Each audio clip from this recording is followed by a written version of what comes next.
జగిత్యాలలో క్యాంపు రాజకీయం అక్కడ జోరందుకుంది. బండి సంజయ్ వర్సెస్ జీవన్ రెడ్డిగా మారింది. అక్కడ వ్యవహారం బిగ్ ఫైట్ నడుస్తోంది. జగిత్యాల మున్సిపాలిటీలో మ్యాజిక్ ఫిగర్ 66. మొత్తం అక్కడ 50 స్థానాలుంటాయి. మ్యాజిక్ ఫిగర్ వచ్చేసి 50కి సంబంధించి మాట్లాడుకున్న సందర్భంలో 26. 18 అభ్యర్థులతో కలిసి హైదరాబాద్కు జీవన్ రెడ్డి చేరుకున్నారు.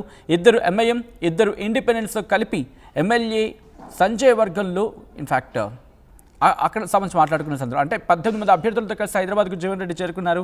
2 ఎంఐఎం 2 ఇండిపెండెంట్స్తో కలిసి ఆయన చేరుకున్న సందర్భం గురించి మాట్లాడుకునే క్రమం. ఇక దీంతో పాటు ఎమ్మెల్యే సంజయ్ వర్గానికి ఏకంగా 22కు చేరుకుంది సంఖ్య. అక్కడ ఈక్వేషన్స్ మారుతున్న పరిస్థితి. ఏం జరుగుతోంది అక్కడ? మరి ముఖ్యంగా జగిత్యాలకు సంబంధించి ఈక్వేషన్స్ ఎందుకు మారుతున్నాయి?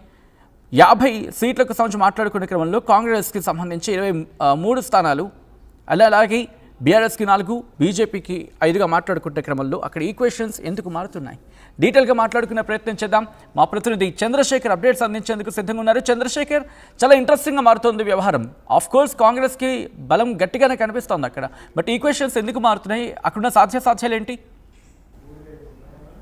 సచిన్, ఎన్నికల నోటిఫికేషన్ ముందు నుంచి doctor Sanjay Kumar Jagtial MLA, sitting MLA, అలాగే మాజీ ఎమ్మెల్సీ జీవన్ రెడ్డి వర్గాల మధ్య తారాస్థాయికి మాటల యుద్ధం చేరుకుంది. ఒకరినొకరు విమర్శించుకున్నారు. ఆ తర్వాత అధిష్టానం తలలు పట్టుకొని ఇద్దరిని కన్విన్స్ చేసి ప్రయత్నం చేసినప్పటికీ తగ్గేదే లేదంటూ ఎవరి ప్రయత్నాలు వారు చేసుకున్నారు. దీనిలో భాగంగా 30-20 చొప్పున బీఫామ్స్ ఇవ్వడం జరిగింది వారి అంశాలకి. దీనిలో భాగంగా జీవన్ రెడ్డి ఇండియన్ నేషనల్ కాంగ్రెస్ తరఫున ఇచ్చినటువంటి బీఫామ్ ద్వారా కాంగ్రెస్ పార్టీ అభ్యర్థులు 9 మంది విజయం సాధించారు. ఈ క్రమంలో డాక్టర్ సంజయ్ కుమార్ ద్వారా బీఫామ్ తీసుకున్న వాళ్ళు 14 మంది విజయం సాధించారు. అట్ ద సేమ్ టైం ఈ ఇద్దరు నాయకులు కొంతమంది ఇండిపెండెంట్స్ కి సపోర్ట్ చేయడం జరిగింది. ఎవరికైతే కాంగ్రెస్ బీఫామ్ దక్కలేదో పార్టీని పట్టుకున్న వాళ్ళకి ఇంత అన్యాయం చేస్తారా అని ఆగ్రహం వ్యక్తం చేస్తూ ఒక దగ్గర ఏసీ గుర్తుకి, ఫ్యాన్ గుర్తుకి ఇలా తిరుగుతూ జీవన్ రెడ్డి తనదైన స్టైల్లో ఆకట్టుకుంటూ ముందుకెళ్ళడం జరిగింది. దీనిలో భాగంగా 18 స్థానాల్లో ఓవరాల్ గా జీవన్ రెడ్డి వర్గానికి సంబంధించినటువంటి అభ్యర్థులు కౌన్సిలర్ గా ఎంపికయ్యారు. 17 మంది అభ్యర్థులు వీరికి సంబంధించినటువంటి వాళ్ళు ఎంపికయ్యారు ఇండిపెండెంట్స్ తో సహా కలిస్తే. మొత్తం కాంగ్రెస్ పార్టీ సింబల్ మీద 23 మంది అభ్యర్థులు ఎన్నికైనటువంటి విషయం చాలా ఆసక్తికరమైన చర్చకు దారి తీయడానికి ప్రధాన కారణం ఏంటంటే ఈ ఇద్దరు కొత్త పాత నేతల మధ్య సమన్వయం లేకపోవడం, ఈ వర్గాలుగా చీలిపోవడం వల్ల కాంగ్రెస్ పార్టీకి సంబంధించినటువంటి వారు మున్సిపాలిటీ చైర్మన్ పదవిని కైవసం చేసుకునే అవకాశం ఉన్నప్పటికీ ఈ ఇద్దరి మధ్య సమన్వయం ఎలా కుదుర్చాలో ఎవరు కుదుర్చాలి? ఎవరైతే 10 సంవత్సరాలు చాలా కాలం నుంచి కాంగ్రెస్ పార్టీ జెండా మోస్తూ కాంగ్రెస్ పార్టీలోనే విధేయంగా ఉంటున్నారో వారిని మాత్రమే మున్సిపల్ చైర్మన్ చేయాలని చెప్పి డిమాండ్ తోని జీవన్ రెడ్డి తనదైన స్టైల్లో మరొకసారి మీడియా సమావేశంలో తన యొక్క అభిప్రాయం కుండబద్దలు కొట్టినట్టు వెల్లడించడం జరిగింది. ఎట్ ద సేమ్ టైం నేను ప్రభుత్వంతో కలిసి పనిచేస్తున్న బీఆర్ఎస్ ఎమ్మెల్యేనే అంటూ కాంగ్రెస్ పార్టీ తరపున ప్రచారం చేసి వారి అభ్యర్థులని విజయం సాధించడంలో కీలక పాత్ర పోషించినటువంటి డాక్టర్ సంజయ్ కుమార్ తన వర్గానికి సంబంధించినటువంటి వ్యక్తిని మున్సిపల్ చైర్మన్ గా, వైస్ చైర్మన్ గా ఎంపిక చేయాలని చెప్పి డిమాండ్ చేస్తున్నటువంటి పరిస్థితి. 2 విభిన్నమైనటువంటి శిబిరాలుగా ఏర్పడ్డాయి. దీనిలో భాగంగా స్వతంత్ర అభ్యర్థులు కాంగ్రెస్ పార్టీకి 3 మద్దతు ఇస్తే సరిపోతుంది. 50లో 26 మ్యాజిక్ ఫిగర్ గా ఉంది జగిత్యాల మున్సిపాలిటీని కైవసం చేసుకోవాలంటే. ఇప్పటికీ క్లియర్ కట్ గా 23 మంది సభ్యులు ఉన్నారు. అలాగే డాక్టర్ సంజయ్ కుమార్ ఒక ఎక్స్ ఆఫీషియో పదవికి ఆయన ఓటు హక్కు వినియోగించుకుంటే 24 అంటే ఇంకా ఇద్దరైతే సరిపోతుంది. అయితే at the same time Jeevan Reddy వర్గానికి సంబంధించినటువంటి వాళ్ళు డాక్టర్ సంజయ్ వర్గానికి మద్దతు ఏ మేరకు ఇస్తారు, ఎలా కన్విన్స్ చేస్తారు, అధిష్టానం వీళ్ళని ఎలా ఒప్పిస్తుంది, ఒకరికి చైర్మన్ మరొకరికి వైస్ చైర్మన్ ఇస్తారా అనేటువంటి కోణంలో బలమైన చర్చ జరుగుతున్నటువంటి నేపథ్యంలో ఇద్దరి మధ్యలో కోఆర్డినేషన్ ఉన్నప్పుడు మాత్రమే సాధ్యమవుతుంది. లేకుంటే ఒక సందిగ్ధ పరిస్థితి, ఒక డిఫరెన్స్ మళ్ళీ తారాస్థాయికి చేరుకునేటువంటి అవకాశం అయితే కనబడుతుంది. సచిన్,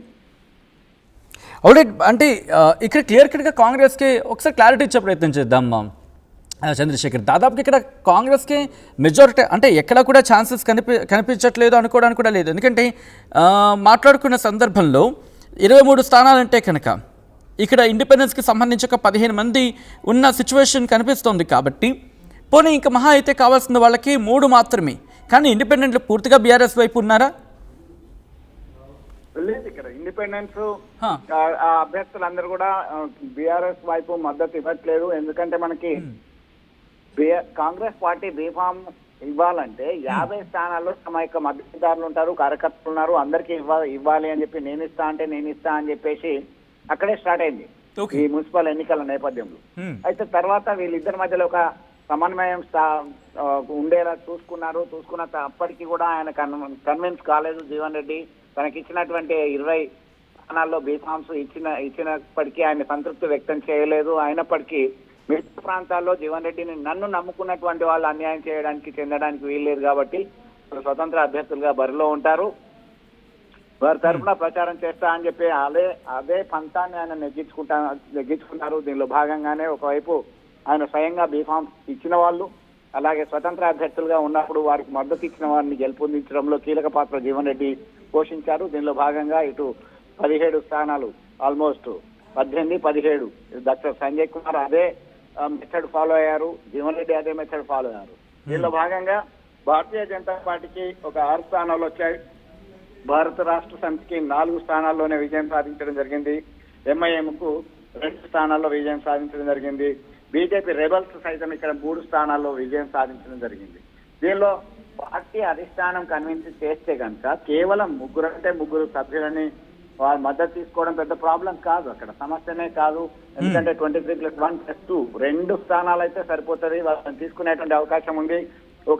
మనకున్నటువంటి సమాచారం మేరకి ఎవరిని కన్విన్స్ చేస్తారు, ఈ ఫార్ములా ఫాలోగా ఇద్దామన్నట్టుగా అధిష్టానం నిర్ణయిస్తుంది. ఒకరికి జీవన్ రెడ్డి వర్గానికి లేదా డాక్టర్ సంజయ్ వర్గానికి సంబంధించినటువంటి వ్యక్తికి చైర్మన్ పదవిలో కూర్చుండబెట్టి మరో నేత సంబంధించినటువంటి వ్యక్తికి ఉపాధ్యక్ష పదవి, వైస్ చైర్మన్ పదవిని కట్టబెట్టి ఇక్కడైనా జగిత్యాల కాంగ్రెస్ పార్టీ రాజకీయాల్లో విభేదాలు లేకుండా చూడాలనేటువంటి ప్రయత్నాలు చేస్తున్నారు.